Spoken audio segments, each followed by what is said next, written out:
안녕하세요, 문학초점입니다.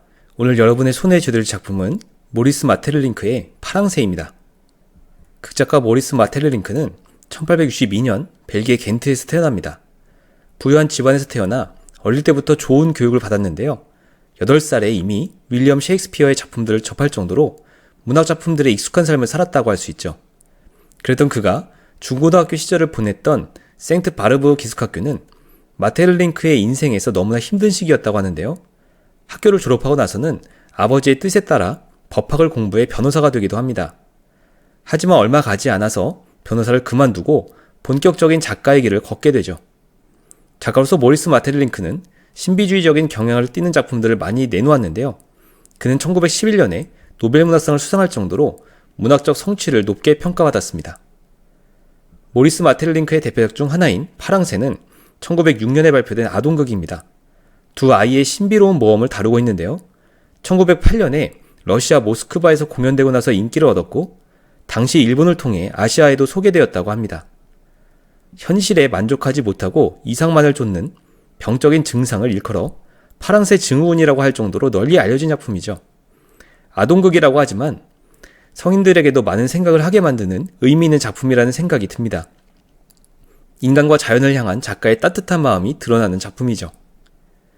이 작품에 등장하는 주요 인물들을 소개해드리도록 하겠습니다. 이 소설의 주인공은 틸틸과 미틸이라는 남매입니다. 우리나라에서는 치르치르와 미치르로 알려지기도 했죠. 두 아이는 크리스마스를 하루 앞둔 이브 날에 환상적인 모험을 떠나죠. 그들을 모험의 세계로 초대한 존재가 베리륜이라는 요정입니다. 두 아이의 반려동물인 개 틸로와 고양이 틸레트도 등장합니다. 이들이 이 작품의 주요 등장인물들과 동물들입니다. 이 작품의 주요 줄거리를 소개하도록 하겠습니다. 남매인 틸틸과 미틸은 크리스마스 이브에 부모 몰래 잠들지 않고 깨어나 창문 밖을 바라보며 이야기를 나눕니다. 가난한 나무꾼의 아이들인 그들은 창밖에 보이는 부잣집의 화려한 크리스마스 트리와 파티 모습을 보면서 부러워하죠. 그때 방문을 두드리는 소리가 들리고 두 아이는 한 노파가 들어오는 것을 목격하는데 노파는 자신이 베리륜이라는 요정이라고 하면서 파랑새를 찾습니다. 아이들은 자신들이 기르는 새를 보여주지만 요정은 새가 충분히 파랗지 않다며 아픈 자기 딸을 위해서는 파랑새가 필요하다고 하죠.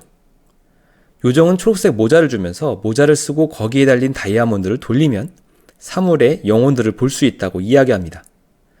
틸틸은 이를 통해서 집안에 있는 수많은 사물들의 영혼을 불러내고 집에서 기르는 개 틸로와 고양이 틸레트의 영혼도 만나게 되죠. 요정은 아이들과 영혼들에게 적절한 옷을 입혀주겠다며 자신의 집으로 데리고 가는데 먼저 도착한 고양이 틸레트는 영혼들에게 아이들이 파랑새를 찾는 것을 방해하자고 합니다. 그들이 파랑새를 찾으면 동물과 사물들의 영혼을 알게 되어 완전히 인간들의 소나기에 들 것이라고 생각한 것이죠. 그러나 개 틸로는 틸틸과 미틸에게 절대적인 충성을 보이며 아이들을 돕겠다고 합니다.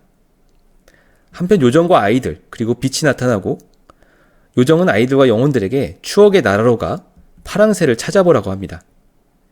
거기서 아이들은 고인이 된 할아버지와 할머니를 만나는데 그들의 집에서 파랑새를 본 아이들은 이를 잡아 새장에 가두죠. 틸틸과 미틸은 할아버지 할머니와 식사를 하다가 약속한 시간이 되어 돌아가는데 새장에 가둔 파랑새가 검게 변한 것을 보고 놀랍니다.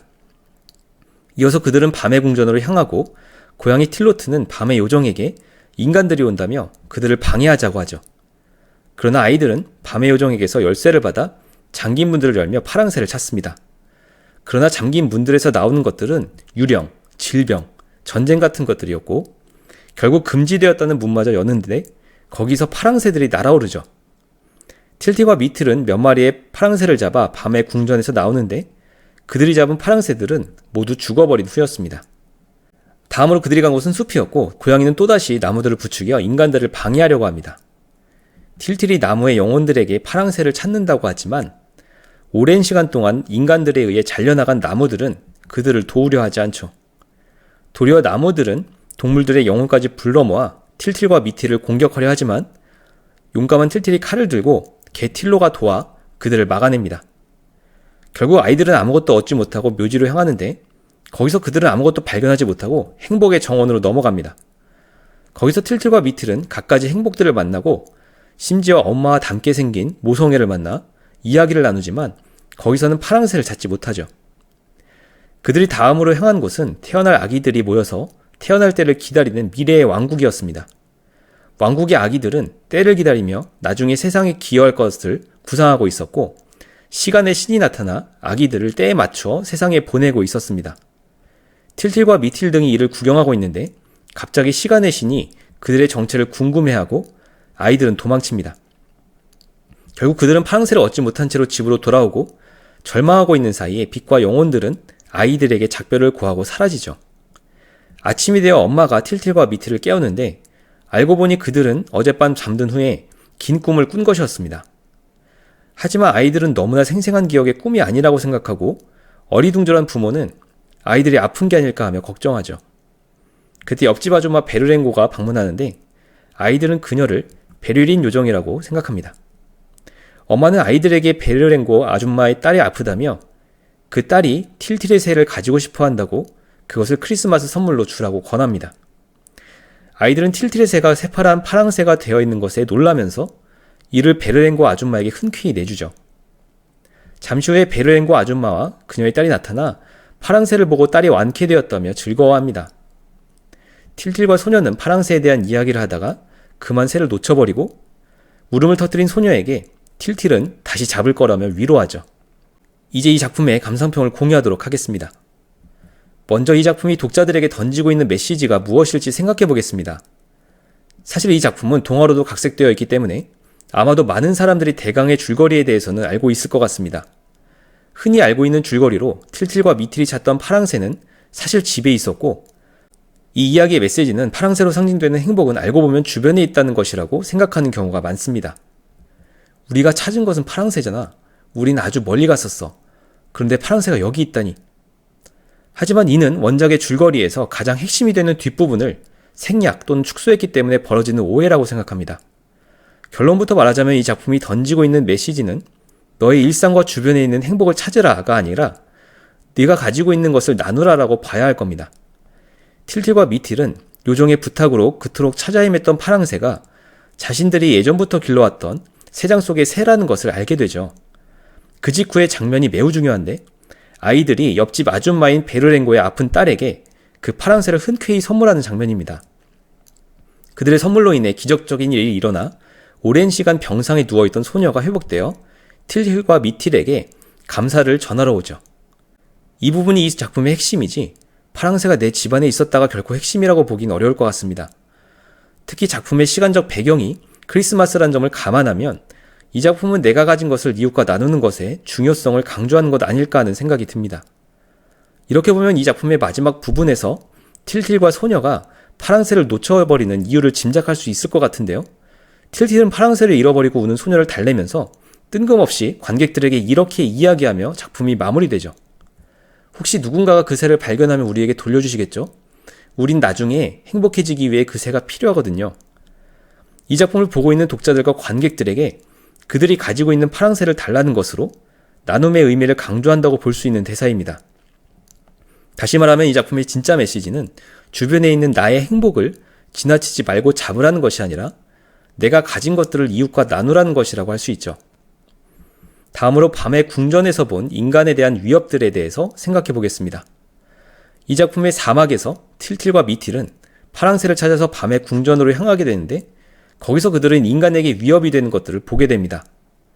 밤의 요정의 만류에도 불구하고 그것들이 갇혀있는 문을 여는데 아이들이 목격한 세 가지 위협은 바로 유령, 질병, 그리고 전쟁이었죠. 인간에게 위협이 되는 것들의 목록도 흥미로웠지만 그것들에 대해서 작품 속에 나오는 코멘트 역시 재미있는 요소였습니다.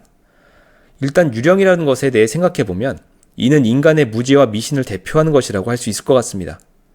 물론 아이들과 영혼들은 유령을 보고 까무라칠 듯이 놀라긴 하지만 밤의 요정은 별일 아니라며 유령들은 만성절에나 나올 수 있다고 하죠. 다음으로 이 아이들이 목격한 위협은 질병이었는데 밤의 요정은 인간들이 세균을 발견한 이후에 질병과 싸움을 하고 있다며 질병이 의기소침해 있다고 표현합니다. 인간은 어느 때부터인가 그들과 전쟁을 하고 있지. 특히 세균을 발견한 뒤로는. 유령과 질병이 인간에게 위협적인 존재이긴 하지만 밤의 요정은 별것 아니라고 하는데 아마도 이 작품이 집필된 20세기 초 서구인들의 자신감이 나타나는 부분이 아닐까 싶습니다. 유령으로 상징되는 무지와 미신, 그리고 질병에 대해서는 어느 정도의 지식이 축적되어 있으므로 두려움이 상대적으로 줄어들고 있었던 겁니다. 흥미로운 점은 그 다음으로 아이들이 목격한 위협인 전쟁에 관한 것이었는데 밤의 요정은 이에 대해 이렇게 말하고 있죠. 조심해, 그건 전쟁들이야. 그것들은 어느 때보다도 무섭고 힘이 세지. 유령과 질병에 대해서 설명할 때와는 달리 전쟁에 대해서는 인간이 자신감을 가질 수 없을 것처럼 이야기하고 있는데 아마도 이 작품이 집필된 20세기 초의 분위기를 반영한 것 같습니다. 실제로 이 작품이 집필되고 6년 후에 제1차 세계대전이 벌어지게 되는데 전운이 이미 그때부터 감돌고 있었던 것이 아닐까 하는 생각이 들죠. 마지막으로 인간에 대한 작가 모리스 마테를링크의 따뜻한 시선에 대해 생각해 보겠습니다.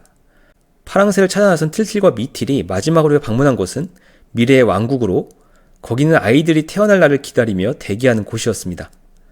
아직 존재하지 않는 아이들이 대기하는 장소가 있다는 작가의 상상도 재미있었지만 더욱 흥미로운 부분은 그곳에 있는 아이들의 모습이죠.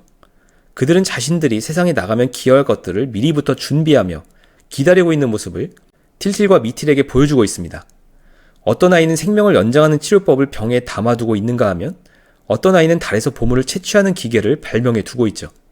심지어 어떤 아이는 포도송이의 알갱이를 배만하게 만드는 기술을 개발하기도 하는데 아이들은 자신들이 준비하는 이유를 이렇게 설명합니다. 내가 지상에 있을 때는 행복하게 하는 뭔가를 만들어내야 하거든. 짧은 문장이지만 이를 통해서 우리는 작가의 인생관과 세계관을 엿볼 수 있습니다.